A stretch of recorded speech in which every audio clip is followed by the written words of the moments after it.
আসসালামু আলাইকুম এভরিওয়ান, সবাই কেমন আছেন? আলহামদুলিল্লাহ আপনাদের দোয়ায় ভালোই আছি। আজকের ব্লগের থাম্বনেল দেখেই বুঝতে পারছেন আমরা কোথায় যাচ্ছি, তাই সম্পূর্ণ ভিডিওটি দেখার জন্য অনুরোধ রইল।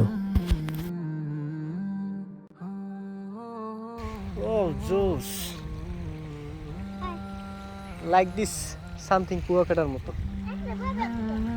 এই মতো লাগতেছে রোদের কারণে, বুঝলেন, অন্যরকম একটা ই লাগে। আর পানির কালারটা আর একটু ফ্রেশ হইলে একটু ভালো দেখাইতে বেশি।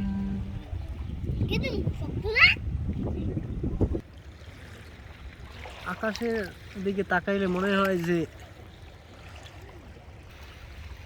পুরো আকাশটা মনে হয় যে আমার দিকে তাকাই আছে। সূর্যটা এমন একটা সূর্যটা মনে হয় যে ওইদিকে সব লাইটিংটা এই জায়গায় সব দিছে।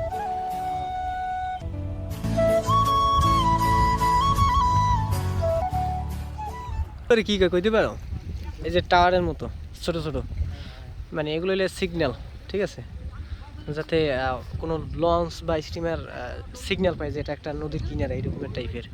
আর এছাড়া এটাতে আর কোনো রিজনই মনে করি না। এটাই তো মনে হয় কোনো বাতিটাতে কিচ্ছু নেই। আমরা এখন অন্য একটা সাইডে যাইতেছি। এই বাড়িতে কেউ থাকে? নদীতে নিয়ে গেছে। এই সমস্ত এখন বর্তমানে জায়গাগুলো অচল হয়ে যাইতেছে। নদীর পাড়ে ভাঙতে ভাঙতে একেবারে সর্বহারা তারা। নদীর পাড়ে এই বেশি নারকেল গাছ বেশি থাকে। Wow, excellent. আমি এই জায়গাটার কথাই কইছিলাম, বুঝো, এই জায়গায় অনেক আগে ছিলাম, ওই সময় ছবিও তুলছিলাম, কিন্তু সেই লাগছিল। কিন্তু এখন পানি বেশি হওয়ার কারণে জায়গাটা একটু অন্যরকম লাগে। এদিকে নৌকাগুলো মেরামত চলতে আছে।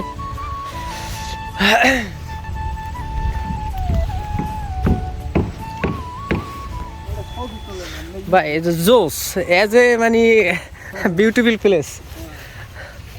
আর সূর্যের কথা কি বলবো, মনে হয় যে আমরা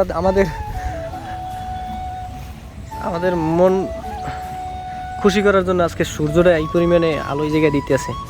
সূর্য আলোটা না হইলে এত জোস হতো না। এখন আমরা একটু ছবি তুলবো, আর ছবি তোলার পরে দেখি আবার ভিডিও করা যায় কিনা। কারণ বেশি পরিমাণ ভিডিও আমার কাছে এখন বিরক্তি মনে হয়, এডিট করতে ঝামেলা হয়। আর এমনি ইউটিউবে ব্লগ দিই না, ইউটিউব কোনো ভিডিওই ছাড়তে পারতেছি না সময়ের অভাবে। আর এই সময়ের অভাবের কারণে আজকে একটু ফাঁকা কইরা আজকে এই নদীর পাড়ে ঘুরতে আসলাম। জানি নদীর পাড়ে আসলে আমার মন এমনি ভালো হয়, আর সেটাই আজকে হলো।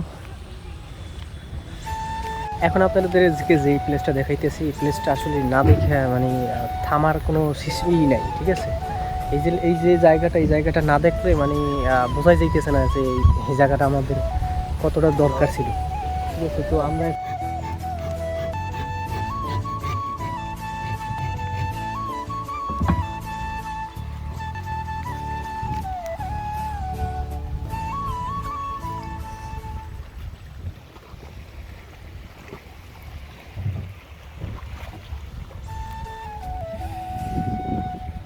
অসম্ভব সুন্দর, ঠিক আছে।